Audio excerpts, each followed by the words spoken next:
ஜப்பானில் 3 லட்சம் பேரை காவு வாங்க காத்திருக்கும் மெகா நிலநடுக்கம். ஜப்பான் அரசின் அறிக்கையால் அதிர்ந்து போன உலக நாடுகள். அதனை பற்றி இந்த வீடியோ தொகுப்பில் பார்க்கலாம். கடந்த வாரம் தென்கிழக்கு ஆசிய நாடான மியான்மரில் 7.7 ரிக்டர் அளவிலான நிலநடுக்கம் ஏற்பட்டு அதிக பாதிப்பு ஏற்பட்டது. இந்த அதிர்ச்சியில் இருந்து உலக நாடுகள் இன்னும் மீளாத நிலையில் ஜப்பான் அரசாங்கத்தின் அறிக்கை பீதியை கிளப்பியுள்ளது.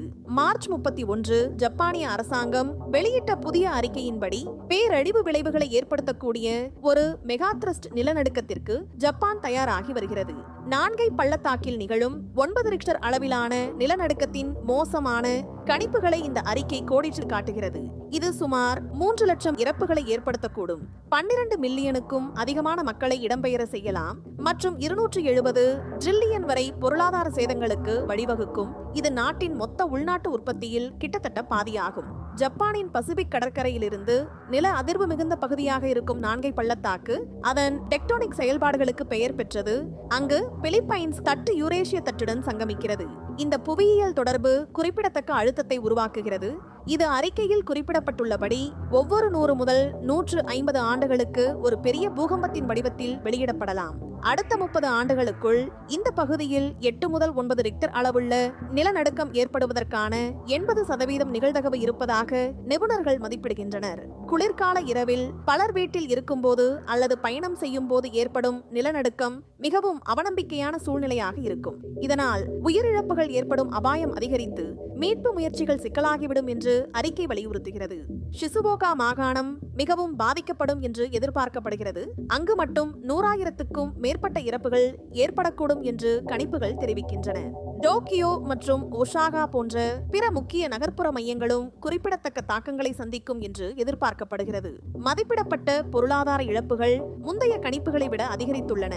பணவீக்கம் மற்றும் சுனாமி மற்றும் வெள்ளப்பெருக்கு விளைவுகள் பற்றிய புதுப்பிக்கப்பட்ட மதிப்பீடுகள் இந்த அதிகரிப்புக்கு பங்களித்துள்ளன என்பதை அறிக்கை எடுத்துக்காட்டுகிறது.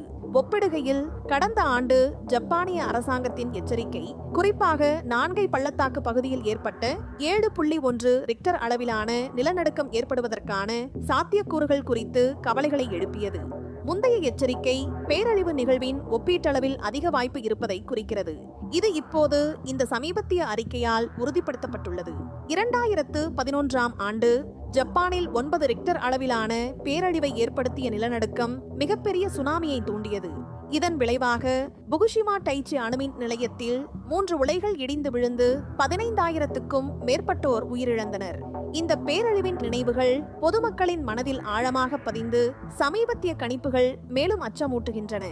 புதிய அறிக்கையின்படி 9 ரிக்டர் அளவிலான நிலநடுக்கம் ஏற்பட்டால் ஜப்பானின் மக்கள் தொகையில் சுமார் 1% பேர் நேரடியாக பாதிக்கப்படலாம். பாதகமான சூழ்நிலைகளில் குறிப்பாக குளிர்காலத்தில் இரவில் நிலநடுக்கம் ஏற்பட்டால் இறப்பு எண்ணிக்கை உயரக்கூடும். இதற்கு முதன்மையாக அதை தொடர்ந்து வரும் சுனாமிகள் மற்றும் கட்டிடங்கள் இடிந்து விழுவது காரணமாகும்.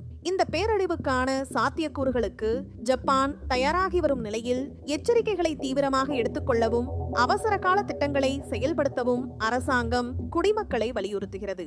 நிலநடுக்கம் ஏற்பட்டால் குடியிருப்பாளர்கள் அபாயங்களை புரிந்து கொள்வதையும் அதற்கு எவ்வாறு பதிலளிப்பது என்பதை அறிந்து கொள்வதையும் உறுதி செய்வதற்காக பொது விழிப்புணர்வு பிரச்சாரங்கள் தீவிரப்படுத்தப்படுகின்றன.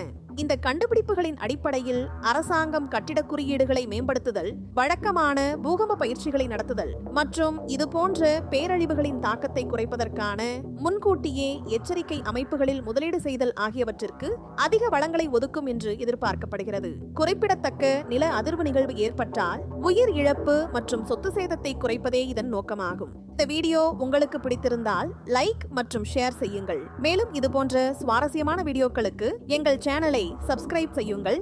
நன்றி.